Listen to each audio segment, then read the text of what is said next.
अस्सलाम वालेकुम, नमस्कार सबको।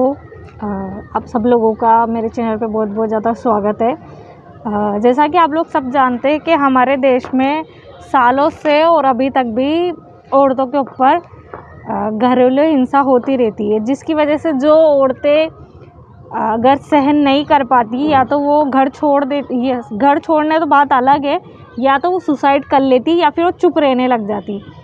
लेकिन उलट इसके ये भी होता है कि कुछ लेडीज़ ऐसी भी होती है कि अपने वो संघर्ष करती है और अपने आप को इस काबिल बनाती है कि जो लोग उसके साथ ये डोमेस्टिक वायलेंस हो रहे हैं उनके खिलाफ़ जाकर उन सब चीज़ों से लड़ के बहुत सी लेडीज़ अपने आप को इस काबिल बनाती है कि वो सब लोग जो उसके साथ गलत कर रहे थे उनको एक तरीके के करारा जवाब देती।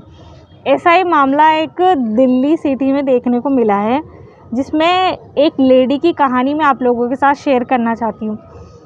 एक पंजाबी लेडी है, खैर मैं उनका नाम नहीं जानती, लेकिन मैं स्टोरी पढ़ रही थी उनके बारे में कि वो लेडी जब उनकी शादी हुई थी, शादी के तीसरे दिन ही जब वो पति के साथ जा रही थी तो उस टाइम पे उनका स्कूटी के साथ उनका एक्सीडेंट हो गया। मतलब उनकी स्कूटी से ही वो गिर के उनका एक्सीडेंट हो गया था। तो पति उनका इतना ज़्यादा वो था बेरहम कि जब वो ज़्यादा उनके चेहरे पे और हाथ पैरों में लगी तो मतलब ये 20 साल पहले की वो बात बता रही थी लेडी। तो उसके लिए मैं बता रही हूँ कि जब उनका एक्सीडेंट हुआ तो पति ने उनसे साफ पल्ला झाड़ के ये बोल दिया कि मैं तुम्हें डॉक्टर क्या नहीं लेके जाऊंगा, तुम्हें जो करना है अपनी वाइफ से बोला कि मैं तुम्हें डॉक्टर के पास नहीं लेके जाऊंगा, तुम्हें जो भी इलाज करनी, जो भी मरहम पट्टी घर पे करो। और उस लेडी को इस तरीके से वो आदमी प्रताड़ित करने लगा और उस लेडी को दिन पर दिन शराब पी के और सब तरीके से उसको मारने लगा। जब वो लेडी थी, जब शादी करने के लिए जब वो रिश्ता लेकर आया था उसका पति, तो उस मतलब जैसे कि बहुत से लोग को होता है ना कि झूठी बात बोल के वो मतलब शादी के लिए सामने वाली पार्टी को राज़ी कर लेते हैं और ये बोलते हैं कि भाई हमारा बड़ा सारा बिजनेस है, पति वो जो बेटा और हमारा छोटा बेटा और हमारा ये है कि फैमिली बिजनेस है। लेकिन ऐसा कुछ नहीं था उनके साथ सिर्फ नाम के उन्होंने ये बोला था कि हमारा फैमिली बिजनेस है, लेकिन इसका उल्टा हुआ। ना उनका कुछ फैमिली बिजनेस था, ना ही कुछ था। फिर भी उस लेडी से बाद में शादी के बाद उनको पता पड़ा, फिर भी उस लेडी ने कोई जिक्र नहीं किया और धीरे धीरे करके उस आदमी के घरेलू हिंसा बढ़ती गई। और जब वो ये सोचती थी वो लेडी कि कोई दिक्कत नहीं है, अभी मेरे साथ हो रहा है, कल को बच्चे आएंगे और बड़े होंगे तो उनके साथ हो सकता है समय के साथ सुधर जाए। लेकिन बोलते हैं ना, जैसे कि कुत्ते की पूँछ टेढ़ी की टेढ़ी होती है, कितना उसको नाली में डाल के उस कुत्ते की पूँछ को टेढ़ी करने के लिए उसको सीधी भी कर लेना तो भी वो सीधी नहीं होगी। ऐसा ही उस आदमी के साथ था। वो उसका हिंसा घटने के साथ साथ बढ़ता जा रहा था। जो घटनी चाहिए वो बातें बढ़ती जा रही थी। तो जब वो बेटी या फैमिली के साथ या कहीं जाता तो वो मतलब अपनी भड़ास निकालने के लिए रोड पे पत्नी के ऊपर चिल्लाने लग जाता, बच्चों को मारने लग जाता और साथ में बीवी के साथ भी गलत तरीके से बिहेव करने लग जाता। तो इससे मतलब ये है कि यार वो तुम्हारी बीवी है, तुम इस तरीके से उसके साथ तुम जो भी आपको मामला है, जो भी वो तुम चार दीवारी में रखो ना, तुम इस तरीके से क्यों दिखा रहे हो सबको कि तुम्हारे घर का ये हालात है। तुमको इस तरीके से तो रहना चाहिए ना कि तुम सब कुछ सॉर्ट आउट करके तुम्हारे घर में सब कुछ सही रखना चाहिए, लेकिन ऐसा नहीं होता है। ऐसी बहुत सी कहानियाँ हैं। उस लेडी ने फिर धीरे धीरे करके जब बच्चे बड़े होते गए तो वो बच्चों पे भी हाथ उठाने लग गया उसका हस्बैंड, और साथ में बच्चों को स्कूल नहीं जाने देता था, उनको मारपीट करता था। और जब बीवी ऑफिस वगैरह जाती तो घर पे अपने फ्रेंड्स वगैरह को बुलाता और उनके साथ दारू पार्टी करता और शराब पीता वगैरह ये सब। जब वो फ्रेंड्स के सामने भी अपनी बीवी को गलत तरीके से सलूक करता तो ये कितनी ज़्यादा गलत है।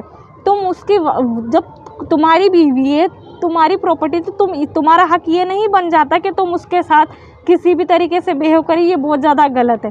फिर भी उस लेडी ने धीरे धीरे करके अपने आप को इस काबिल बनाया और आज वो है पेट भर के एक दिल्ली में एक वो स्कूल के सामने, उनके बेटे के स्कूल के जस्ट सामने उन्होंने कार रेस्टोरेंट खोला। उस रेस्टोरेंट में आज वो इतनी ज़्यादा अच्छी कर रही है और इसके चलते भी उसकी फैमिली ने और उसके पति ने बहुत ज़्यादा ऑब्जेक्शन उठाया और उस लेडी को बहुत ज़्यादा संघर्ष करना पड़ा और अपनी सभी चीज़ों से भी लड़ना पड़ा।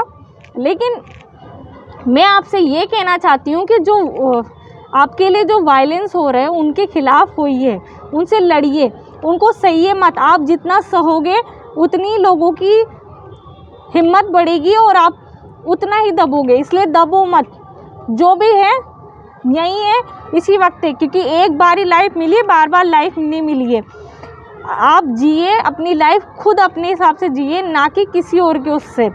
और ये मैं चाहे वो हिंदू हो, मुस्लिम हो, सिख हो, ईसाई हो, सभी लेडीज़ के लिए बोल रही हूँ। अगर ये उन लोगों के लिए भी बोल रही हूँ मैं कि अगर मैं मोमडन हूँ, अगर मेरे पिछले वीडियो में किसी ने ये टाइप किया था कि आप कि बहन ऐसा ना हो आप भगवा ट्रैप में फंस जाओ, मैं उनसे ये कहना चाहती हूँ जब तुम सही हो तुम तो किसी के उसमें बेकावे में नहीं आ सकती हो, चाहे वो हिंदू लड़की हो चाहे वो मोमडन लड़की हो। इस वजह से आप किसी के साथ गलत तरीके से ना बिहेव करें। और साथ में मैं उन लेडीज़ से ही बोलना चाहती हूँ कि जो लेडीज़ सहन करती है, सहन उतना ही करिए जितनी हद हो। अगर हद से ज़्यादा हो जाए तो फिर उस चीज़ को या तो वहीं रफ़ा दफ़ा कर दीजिए या फिर उसके खिलाफ़ लड़िए। लड़ोगे आप तभी तो बढ़ोगे। अगर सभी मुझसे सहमत हो तो बताइएगा।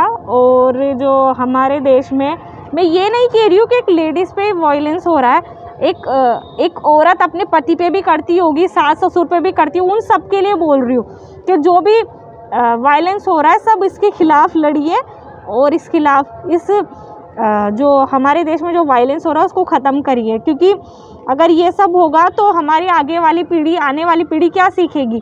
क्योंकि मैंने ये पढ़ा है हमेशा और ये भी पढ़ती आई हूँ कि तुम तुम्हारी बीवी के साथ गलत सलूक करोगे, यही सब देख के तुम्हारे बच्चे सीखेंगे और वो भी तुम्हारे साथ और तुम्हारी बीवी के साथ इस तरीके से बिहेव करेंगे। इसलिए इज्जत से पेश आइए, चाहे वो मर्द हो चाहे औरत हो, दोनों एक दूसरे को इज्जत देंगे तब जाके सब कुछ सही रहेगा। बाकी आप लोग खुद समझदार है, मैं इसके आगे क्या बोलूँ। अल्लाह हाफिज़, जय हिंद, जय भारत।